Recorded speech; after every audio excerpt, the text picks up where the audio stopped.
Reasons ఉన్నాయో, business రూల్స్లో కావచ్చు, product knowledge గురించి కావచ్చు, ఒక స్టూడెంట్స్లా ఏ రోజైతే ఆర్సీఎంలో జాయిన్ అయినామో ఆ రోజు నుంచి ఈ రోజు వరకు ఒక స్టూడెంట్లా ప్రతిరోజు నేర్చుకుంటూనే ఉన్నాం. ఎందుకంటే మేము కూడా ఒక చిన్న పేద కుటుంబం నుంచి వచ్చినాము. నా పేరు వాసవి సార్, మా సార్ సాయినాథ్ సార్. ఒక 10 years బ్యాక్ ఆర్సీఎంలో ఒక టీచర్ మమ్మల్ని సంతోష్ చవాన్ అని చెప్పేసి మా ఊళ్ళో ఉంటారు, తను జాయిన్ చేశాడు ఆర్సీఎంలో.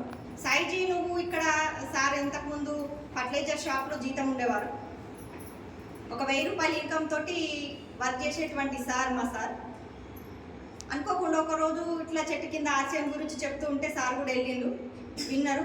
అయితే నేను ఇన్కమ్ తీసుకోవాలి, నాకు చాలా ఇన్కమ్ ఉంది, నేను మరి ఏం చేయాలి, ఎట్లా చేయాలి, నాకు కొంచెం చెప్పండి సార్ అని సార్కి ఇంట్రెస్ట్ ఉండి అడగడంతో, ఏం లేదు సాయిజీ, మీరు ఇట్లా ప్రోడక్ట్ ఇంట్లోకి వాడి నలుగురికి చెప్పండి, మీకు ఎప్పుడు ఏ ప్రాబ్లం ఉన్నా, ఎటువంటి సలహా కావాలన్నా నాకు కాల్ చేయండి, నేను వస్తాను, నేను చెప్తానని సార్ సపోర్ట్ చేస్తూ ఇప్పటికీ 10 years నుంచి ఒక స్టార్ ఎమరాల్డ్ అనే పిన్లో ఉన్నాము. ఒక 1000 రూపాయలు ఇన్కమ్ తీసుకునేటువంటి వ్యక్తి ఈరోజు నెలకి 2 లక్షల పైననే ఇన్కమ్ వస్తుంది.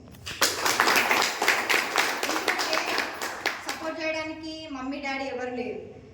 సార్కి పెళ్ళికి ముందే అమ్మ చనిపోయింది, నాన్న కూడా చనిపోయాడు. వాళ్ళ brother and sister marriage settle చేసి మ్యారేజ్ చేయడం జరిగింది. పెళ్ళైన తర్వాత కొంచెం ఇబ్బందిగానే ఉండే ఫైనాన్షియల్గా.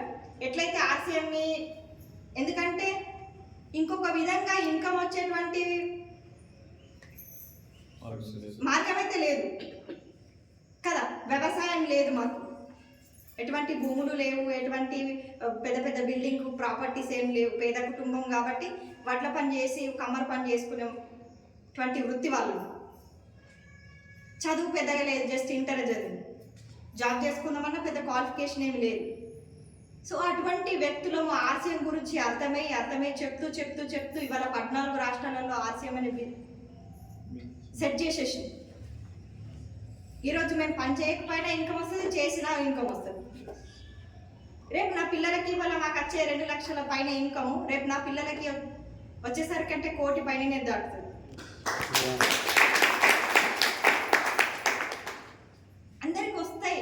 బిజినెస్ అన్న తర్వాత అప్ అండ్ డౌన్ అనేది ఉండడం కామన్ కదా. డౌన్ అయినప్పుడు మనం డౌన్ అవ్వద్దు. మన కాన్ఫిడెన్స్ని ఎప్పుడు కూడా మంచి ఒక స్ట్రాటజీతో వెళ్ళాలి. ఏ రోజు కూడా మనం ఫీల్డ్ వర్క్ వెళ్ళినా, బయటకు వెళ్ళినా, ఎస్ ఈరోజు నేను చేయగలను, చేస్తాను అనేటువంటి ఒక కాన్ఫిడెంట్తో, ఒక పాజిటివ్తో బయటకు వెళ్ళాలి.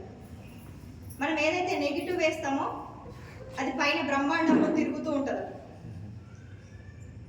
ఎస్ నాకు కాదు, నా వల్ల కాదు, ఎవరు వినట్లే, నా వల్ల కాదు అంటే అది కాదు అని అదే వస్తుంది.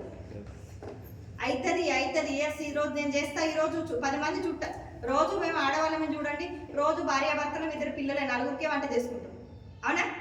ఇంత చిన్న గిన్నెలలో వండుకుంటాం. ఒక సడన్గా చుట్టాలు వచ్చారు, ఒక 10-20 మంది వచ్చారు, వాళ్ళకి చేస్తామా చేయమా కదా. ఏదైనా అన్ఎక్స్పెక్టెడ్గా వచ్చినప్పుడు కూడా మనం దానికి రెడీగా ఉండాలి. మనం పాజిటివ్ చేసినాం అనుకో, ఎస్ నేను చేయగలను, చేస్తాను, ఈరోజు 10 మందికి వంట చేసి పెడతా అని మేము అనుకుంటాం. కాబట్టి ఆ కాన్ఫిడెన్స్ తగ్గదు. కాబట్టి ఆ 10 మంది వచ్చినా 20 మంది వచ్చినా వంట చేయడానికి రెడీగా ఉంటారు ఆడవాళ్ళు. Okay, thank you. జయ.